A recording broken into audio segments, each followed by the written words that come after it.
Hey, what's up, fam? Thank y'all for tuning in once again. As always, be sure to like, share, comment, and subscribe. And when you do subscribe, hit the notification bell so every time I drop a video, you will be the first to know about it. So I got a question.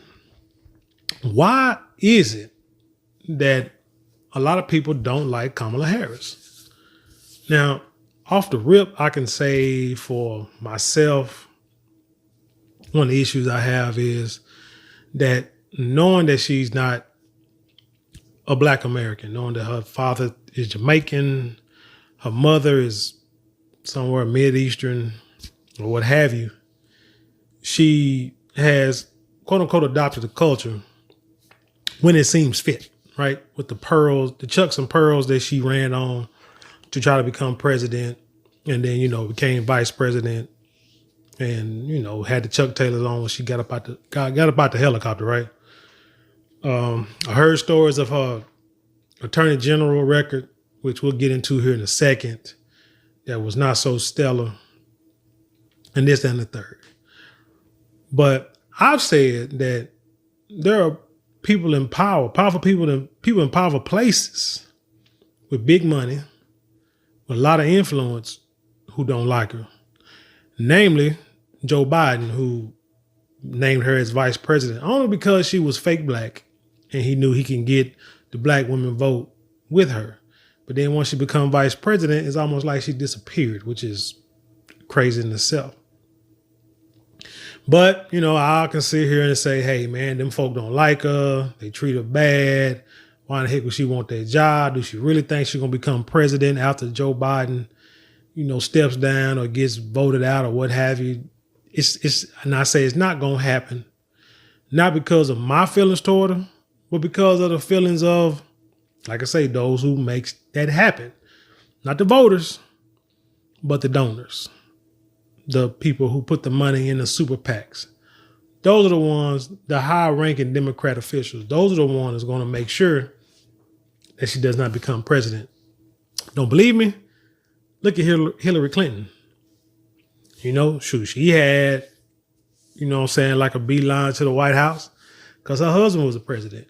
And she has political history, so experience.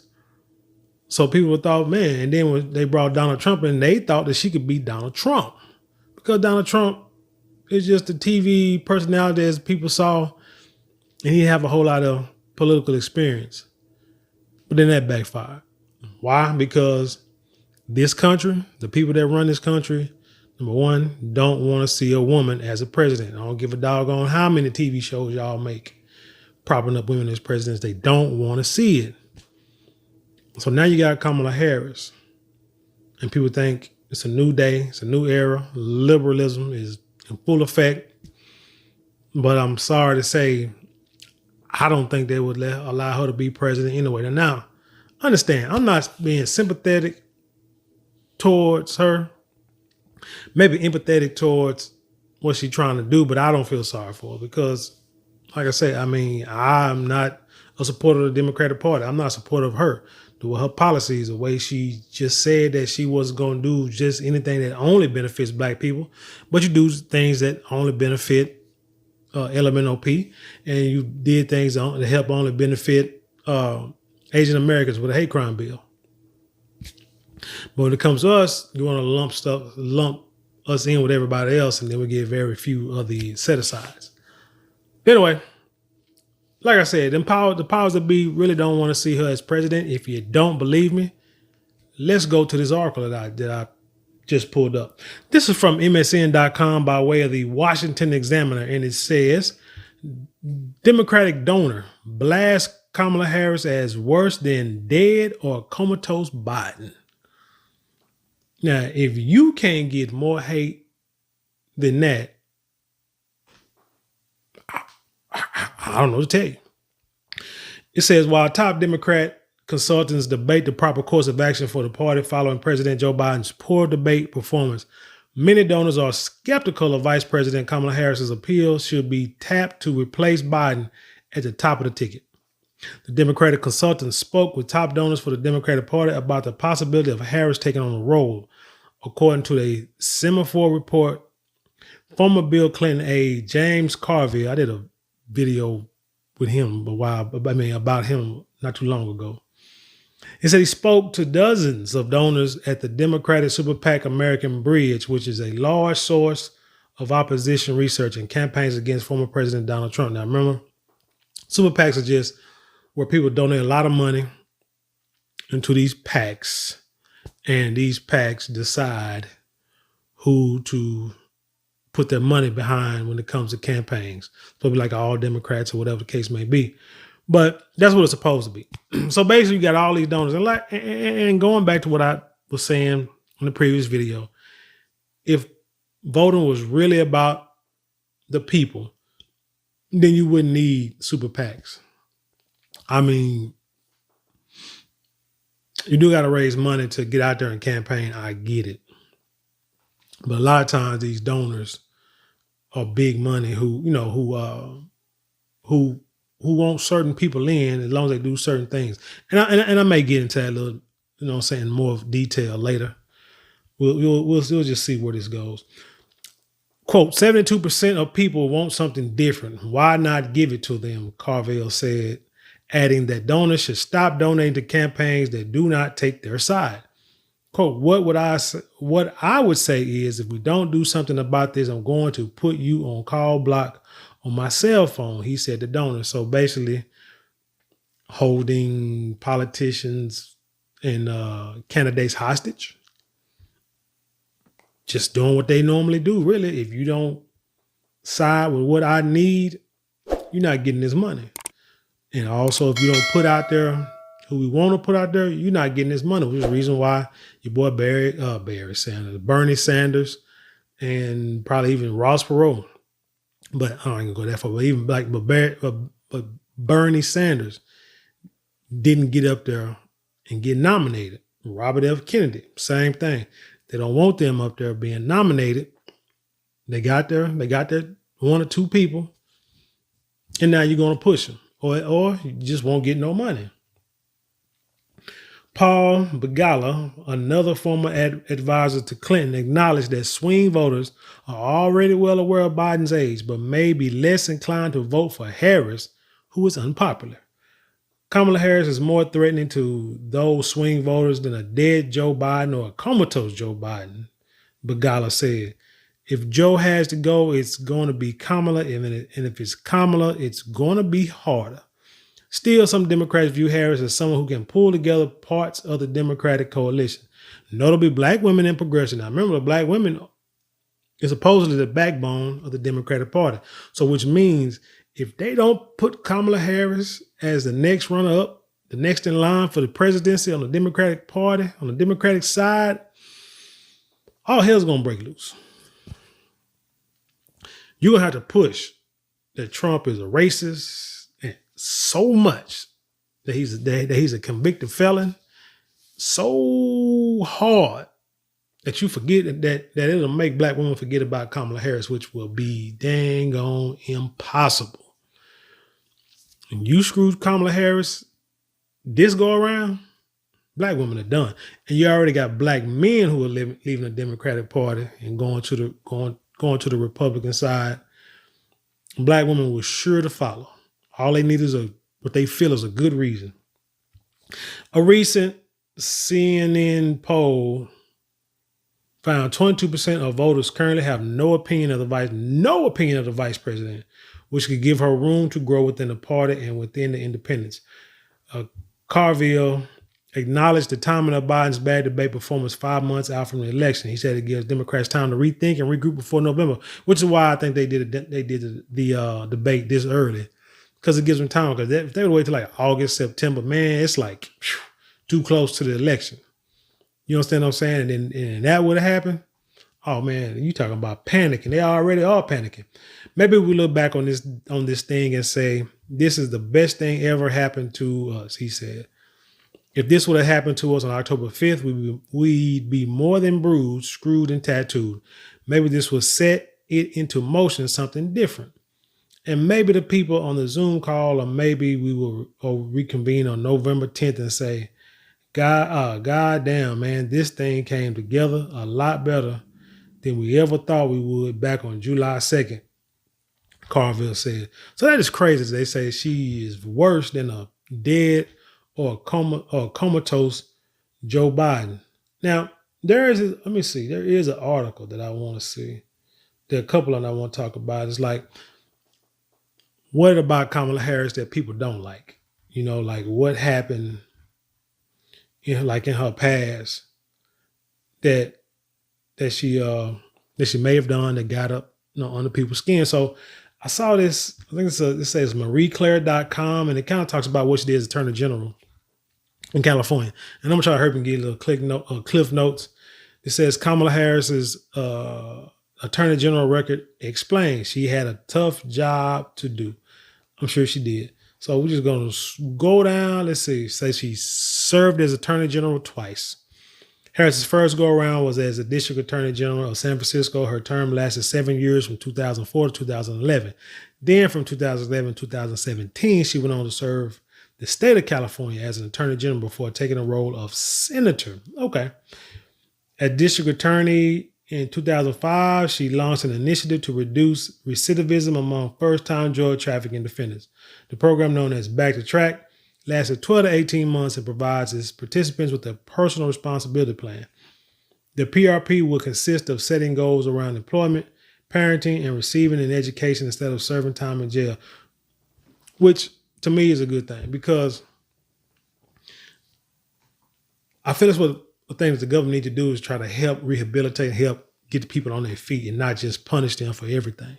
Now, you commit crimes, okay, go to jail, but you remember you used to have these programs where you can get degrees, learn trades, what have you. And then when they got out, they can go out and do these things on their own, get their own jobs, touch their own businesses, and, and try to do well for themselves, fairly well for themselves. But they took that stuff out of the prison. So now people do go to jail, sit there and wallow and rot, live, exercise, work for the prisons for little or nothing. Family get charged astronomical fees to make phone calls and to put money on their books. And then they get out and can't adapt. So recidivism is, what they say for employment, setting goals on employment, parenting, and receiving education instead of serving time in jail. Same thing you would think with said about the government program with the food stamps and the WIC and all that kind of stuff. You give them a time frame, they got to learn a trade, go to school, what have you, and within that period of time, pay for housing, pay for schooling, pay for daycare, food, whatever, and you make a way for yourself. And then after a certain amount of time, we see where you at. If you advance and got it done, then good, you off the program. If maybe something happened and kind of set you back a little bit, we may extend it. But if you just bullcoining in the program, we get you off on your own. You do what you got to do. And if you and your family are in shelters and on the street, that's on you. That is on you. It said participants are also required to serve 220 hours of community service. Graduating from the program requires each participant to find a job, enroll in school full time, and comply with all terms of the PRP. Like I say, should be part of all government programs. Say she tackled racial bias and police brutality, kind of. I think she created, she adopted a body cam program, but it was on for people that was protecting her, and it wasn't like a full-time thing, so it really didn't help. It's a prison reform. In 2011, the Supreme Court demanded the state of California reduce its prison population by 33,000 inmates in the next 2 years due to overpopulation resulting in starvation, inhumane treatment, and even death. However, in 2014, federal judges ordered that all nonviolent second strike offenders be eligible for parole after serving half their sentence. As stated by the LA Times, most of those prisoners were working as groundskeepers, janitors, and kitchen staff. Harris lawyers argued in court that releasing them would drastically reduce their prison labor pool. Seriously. However, Harris told BuzzFeed that she was shocked to hear their defense. I was very troubled by what I read. I just need to find out what we did actually say in court, she said. Okay. They say on a marijuana stance, it said, what'd she say? In 2010, Harris was staunchly opposed to the use of recreational marijuana. Spending 2 decades in courtrooms, Harris believed that drug selling harms communities. And then her campaign manager said Harris supports the legal use of medicinal marijuana, but does not support anything beyond that. But in 2015, and then remember we saw her earlier, was it this year or last year? She was with Fat Joe at the White House talking about decriminalizing, small amounts of marijuana or what have you. So I guess she's changed her mind on that. She also remember she had a truancy policy where kids miss more than 10 days of school. Parents can get like a fine of up to $2,000 and a year in jail, which is kind of crazy, kind of like putting men in jail who ain't paying child support. Because if he can't pay child support out in the free will, how the heck he gonna do it in the prison, and the fees, and the taxes, and the interest adds up? The man will never get out from paying financial aid. So I couldn't understand that. But you also got to think about people got to be held responsible and accountable for their actions, period. No matter if they like it or not, if they feel they've been dealt a bad hand, sometimes you got to deal. You know what I'm saying? You just got to play the hand you dealt and get ready for a new hand. Try to create a new hand. Hopefully get a better hand next time and just play the cards. It said, however, this policy ended up generalizing the truancy issue, placing blame on parents with circumstances outside their control. Harris has since apologized. And that's a problem. And I really didn't like that because, you got, parents who got to work maybe 2-3 couple of jobs, may have to work, only find something overnight, leaving kids at home, leaving kids, to their own vices. And, kids are going to be children. Children are going to be children, and they're going to try things. They're going to do the cool thing, the bad thing, unless they get disciplined. And if there's no discipline, children just run amok. And so, but parents got them. They're out there making money. Now, if they just out there clubbing, hanging out, doing nothing, then yeah, then they should be punished. I don't know about a year in jail, because then if you're in jail, what is your child doing? Where's your child going to be at? You're going to put them in the system? And so you don't turn a bad situation to worse, which is why you got to give them those programs to where as long as they in school and trying to learn a trade, learn a skill so they can work, the government, will help will help pay for or subsidize their lifestyle until they're out of the program. And sex workers are wary of her. She killed at what they say, what was it called? Back pages. She said, which is crazy, because she was against sex workers. They said, but in the interview with GROWTH, she said there is an ecosystem around that includes crimes that harm people, and for those issues that do not believe that anybody who hurts another human being or profits off of their exploitation should be free of criminal prosecution. But when you're talking about consenting adults, we should consider that we can't criminalize consensual behavior. But if it's for money, then, isn't that like illegal? But anyway, people in California could probably speak up on her more. I know they said that she had an affair with one of the politicians that she used to be under, and that's how she got up in politics. It is what it is. If it's true, it is. It's what it is. It's whatever. And if it's not true, then shouldn't put them kind of rumors out there. But hey, a lot of people in politics, any kind of job, that kind of stuff happens. So it is. I ain't saying I'm condoning. I'm just saying, don't call her out for it. Find a way to stop it. You know what I'm saying? Call it out when it's happening so you can stop it. But yeah, there's, like I say, it's people that just don't like Kamala Harris for whatever reason. Some because of her record, some because of her skin color, or some because of, the fakeness of her skin color. Whatever you may call it, but those would be the reasons. But like I said, I know, what was I saying? I wanted to go back to the whole, like the donors. Like donors are saying that they, let me see, Disney, that's what it is. Real time, y'all. Disney donor. Let me see, I'm just going to say Disney donor Biden. Let's see something real quick. Here we go, real quick. This is from, I'm going to say MSNBC, because I want to talk about this money and how this stuff, because I said before, like this like these donors and super PAC stuff like that. This is all like legalized money laundering. Kamala Harris is the border czar, right? And what did she say? She was tapped to fix the immigration problem. And one thing I saw is that she has basically just raised a lot of money to get down to the root cause of why all these people are coming over to America. But the root cause, we already know the root cause. The root cause, let's say like Venezuela. America put sanctions on Venezuela selling oil to the world because of their political views in the way they hold elections.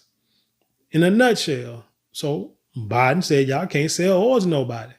Except to, it was one company. Is it Chase? It was Chevron or one of these dang oil companies. They said, you can sell them, that's fine. But no, you can't sell it to nobody else. And if anybody buys oil, then we're going to put sanctions on y'all. So that's going to cause a whole big problem because America is, United States, like a superpower of the world, right? So that's where the problem comes in. But like I say, she's a border czar. And then also Biden opened up the border saying, since Venezuela doing that to their people, hey, y'all can come on up here and come to America and get a better life because of something that he created. But when you don't look at the news and don't pay attention to that kind of stuff, you don't notice it's happening. So when stories come out saying that Harris is trying to find a root cause of all these migrants come over, you see something like this on the LA Times, where it says administration officials say that Harris should be judged on a pledge of $4.2 billion of private investments. She has spurred and the approximate $1 billion a year in U.S. aid to the 3 countries in her portfolio. And they argue her high-profile task was only part of the plan to deal with the border crisis. So again, you got all this money to solve a problem that you're not going to solve, that you refuse to solve, that you allowing all these people to come up here. What is her 3 countries? I don't know. Is it Mexico? No, was it Honduras, El Salvador, and Guatemala? Really? Is that what it? Really?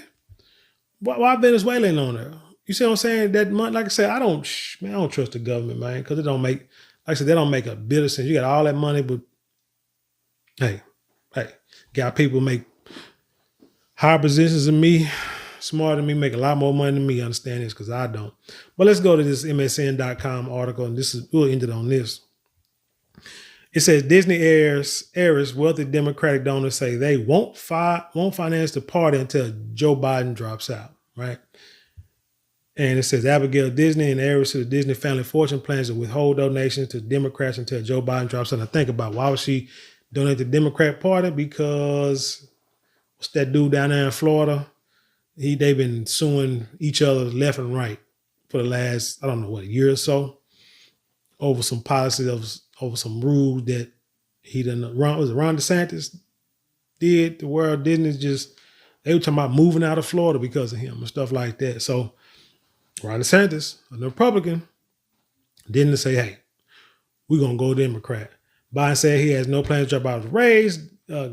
Gideon Stein said he decided to pause planned donations of $3.5 million. You understand? This is money. This is big money. He said President Joe Biden is facing an uprising from some of his own party's wealthy donors, including the heiress to the Disney family fortune, who says they will no longer fund the Democratic Party until Biden drops out of the presidential race following his disastrous debate performance. It says, what does it say? Abigail Disney, the granddaughter to Roy O. Disney, who co-founded the Walt Disney Company, told CNBC on Thursday that she plans to withhold donations to the party she has funded for years until Biden drops out. The president has said he has no plans to withdraw from the race despite calls for him to do so. I intend to stop any contributions to the party until they replace Biden at the top of the ticket. This is realism, not disrespect. Biden's a good man, has served his country admirably, but the stakes are far too high. Abigail Disney said in the lengthy statement in CNBC, if Biden does not step down, the Democrats will lose. Of that, I am absolutely certain. The consequences for the loss will be genuinely dire. Again, what does this say? What does this tell you? Biden is not running the country. There are other people behind the scenes who actually make the rules in this game. But your problem is your leader, he just looked frail and feeble, is not the person that you want to be out in the forefront making deals for you, speaking on your behalf. The Democratic Party at large has been in a state of panic since Biden struggled to perform in the debate against former President Donald Trump last week. Representative Lloyd Doggett, Democrat, Texas, called on Biden to drop out of the race, suggesting the debate performance proved to voters that the president is incapable of taking on Trump and unable to overcome his distances in the poll. Because I think Trump is like leading in a whole bunch of swing states. A New York Times Siena College poll taken after the debate showed Biden behind Trump by 6% percentage points among likely voters. Representatives for the Biden campaign did not return requests for comment. Abigail Dillon had been a longtime supporter of Democrats. She gave $50,000 to Jane Fonda Climate Political Action Committee in April. According to a Federal Election Commission filing, the PAC has given $35,000 to Democrats running for congressional seats, according to data from Open Secrets. Disney gave $150,000 in 2014 to Planned Parenthood votes, a PAC affiliated with the healthcare nonprofit, according to Open Secrets. So, I mean, go to opensecrets.com and you'll see who gave what, huh? Okay, that's good. That's good to know. That PAC this election cycle has spent over $400,000 supporting Democrats, including $26,000 to Biden. So basically, what they're saying, they're not going to give the millions directly to Biden. They're going to give it to the Democrat. They're going to give it to Democratic, funded, promoted, companies, corporations, politicians, etc. So them taking money away affects a lot more than just Joe Biden. So this could have some legs on it. Disney pointed to Vice President Kamala Harris as a solid alternative to Biden, arguing she'd be able to defeat Trump. I think she just said it because she's a woman and she really don't know. Kamala not going to beat Trump. They say we have an excellent vice president. If Democrats would tolerate any of her perceived shortcomings, even 1/10 as much as they have tolerated Biden, and let's not kid ourselves about where race and gender figure in that equality. That's what I was saying earlier. You got people out there who will not vote for Kamala just because she is fake black and she's a woman. That's just what's in this country, folks. And if Democrats can find a way to stop quibbling and rally around her, we can win this election by a lot. And she's not the only one pausing gifts until Biden steps down. Gideon Stein, the president of the Moriah Fund, said he's decided to pause planned donations of $3.5 million earmarked for nonprofits and political organizations aligned with the presidential race. It's kind of, it's like we got these billionaires like Warren Buffett, Bill Gates. They got all this money. What they're going to do, they're going to donate it to each other's nonprofits, if not their own, which is basically a way to move their money to their family or the people they want to have it without paying taxes. And then they use this nonprofit money to do the research and pay the administrative costs and all that good stuff. Like I said, man, politics is just a legalized way of funneling money. That's all. Money laundering. Let's say that. It's a legalized way of money laundering. That's all. That's why you can have politicians that become, they get in these positions and they don't want to leave because they go in there supposed to make $100,000, a couple $100,000 a year, supposedly, but yet by the time they get out of office or been in office for years, they're worth tens of millions of dollars. And you wonder, like, how in the heck did they do that? Psh, come on now. Joe Biden has been a very effective president, but unless he steps aside, my family and I are pausing on more than $3 million in planned donations to nonprofits and political organizations aligned with the presidential race, with the exception of some down ballot work. Down ballot Democrat. Remember that we talked about that before. Shout out to Tone Talks. He talks about that a lot. Unfortunately, he votes down ballot Democrat, but hey. Virtually every major donor I've talked to believes we need a new candidate in order to defeat Trump. Yup. Carla Jerviston, a philanthropist and major Democratic donor, hinted as recently as Tuesday in a private donor call that she agrees with the sentiment on pausing donations until Biden steps down and could end up making such move, according to a person familiar with her remarks. The person was granted anonymity in order to speak freely about a private conversation. A spokesperson for G.R.O.W.T.H did not return repeated requests for comment. G.R.O.W.T.H is among the top 50 donors in this cycle across the country, donating over $5 million to Democrats, according to Open Secret. I'm about to go to Open Secret. I really want to see what's secret about it. She's given over $200,000 to Biden Victory Fund this cycle, according to FEC records. Jefferson gave over $30 million to Democrats in 2020. Who is Jefferson? A philanthropist? What the hell does she do? According to this data, I want to see who the heck Carla. Hold on, y'all. Let's look at. I want to see who this woman is, who this person is. Copy the link, print, open, search, secure search. Carla Jefferson. Born 1966, is an American physician, philanthropist, and major Democratic donor. She has particularly focused on supporting candidates who are women, people of color, and from underrepresented communities. And she's a prominent activist in the movement to protect voting rights in American democracy. Jefferson is the vice chair of Emily's List, which supports Democratic pro-choice women and has more than 5 million members.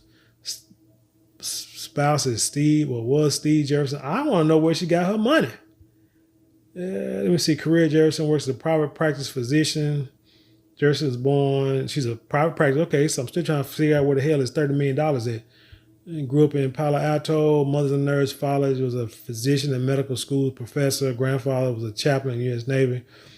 She earned a bachelor's degree. I see middle class, upper middle class, low rich money.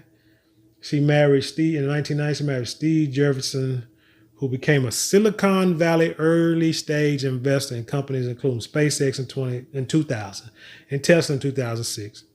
They're married for more than 25 years and have 2 children. They separated in 2015 and divorced in 2018. Okay, so she got her money. See, women, and a lot of women y'all got money. And like y'all make this money, they say that the majority of women get their wealth from their husband or ex-husband. That's how they've gained wealth, gained land, gained promise. They get what's that dude with the Amazon guy? Can't think of his name right now. Brain fart. But his ex-wife, she became one of the richest women in the world because she was married to him. I don't know how much work she did to build Amazon, but yeah, she was there. But that's where she got her wealth from. He's an American billionaire, businessman, and venture capitalist, formerly a partner of the firm Draper Fisher. Jefferson was an early investor in Hotmail, Memphis Meats, Mythic, and Nirvana Systems. He's currently a board member of SpaceX, among others. He later co-founded the firm Future Ventures with Marion Sanko, who works with him at DFJ. So basically, okay, so we got to that part. She got her money from her husband, pretty much. And now she's using it to help fund the Democrats. But let's see. I'm just gonna click on Open Secrets real quick, and then we'll finish this up. So this is OpenSecrets.org, and it talks about who are the biggest donors. It says select a cycle. Yeah, I might put a link in the description box for OpenSecrets.org. Select a cycle. View all federal contributions. It says, top contributor Carla Jefferson, MD. She's contributed $5.4 million total. To the Democrats, she's given $5.3 million. And to Republicans, she's given $1,000. Amazing. Let's see, who's next? Is they going to show me somebody that's next?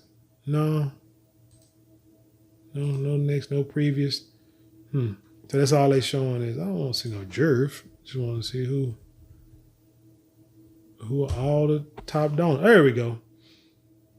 Oh, God dang, hold on. Oh, y'all got to see this. Who are the biggest donors in 2023, 2024? Timothy Mellon gave, is that $115 million? He gave $90 million to Democrats and $6,000 to Democrats. To Democrats, and it's 90 million to Republicans. I'm sorry.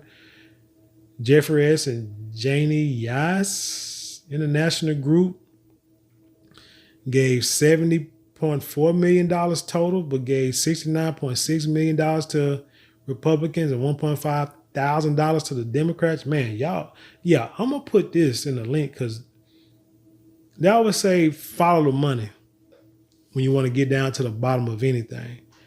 And I'm saying people, not black folks. Look at her. Win the game. Hell, we might even be on the field, but we ain't getting the ball. We ain't throwing the ball. We ain't getting a tackle. We're like deep right field in a little league in a 7-year-old game of baseball. Ball ain't coming out there. I'm sorry. It's just saying you just standing out there playing with the flowers. If that, you can walk off that field and go out and go to the concession stand and come back when nobody know you go. That's where we're at when it comes to this stuff in politics. I might just have to do a whole separate video on this because this is you learn something new every day. I'm talking about people, not groups of people, individuals giving 90 million, 115 million, 70 million, 60 million, 59 million, 29, 25, 23, 23.7, 21.5, 19 million. These are people donating money to political parties. And you think just you out there protesting and yelling for George Floyd and is really going to make a difference. I hate to end this video on this note, but like I said, I'm going to have to come back to this some other time. Kamala Harris, like I say, donors, most of them don't want you in there. But you got the Disney heirs. Now, maybe women might want you because women love to see women get in politics, become leaders. So the women folk will probably try to put you in there. But the men folk, they don't want to see Kamala Harris because she's, like I say, she's fake black and she's a woman. So they definitely don't want her in there. But it is what it is. Believe what you want them, but it's sad. They say that she's worse than a dead Biden. So I don't know how you come back from that. But anyway, tell me what you think about this whole topic in general. Leave your comments below. Let's share it with the world. Let's have a serious dialogue about this. Hey, don't forget to support the channel. There's 4 ways you can support the channel. They don't cost you a dime. You can like, share, comment, and subscribe. Only thing it costs you is maybe a couple of minutes out your day, and I gravely appreciate it and thank you for it. Now, if you want to support financially, you can get super thanks, super chat, or go to the description box. There are links there you can click on, like marlonmorale.com, where you can, get beard kits, silk do-rags, silk scarves, perfumes, colognes, etc. Just go in there, check it out. But like I said, however you support, I thank you very from the bottom of my heart. And with that being said, I leave you in peace, and I'll see you on the other side.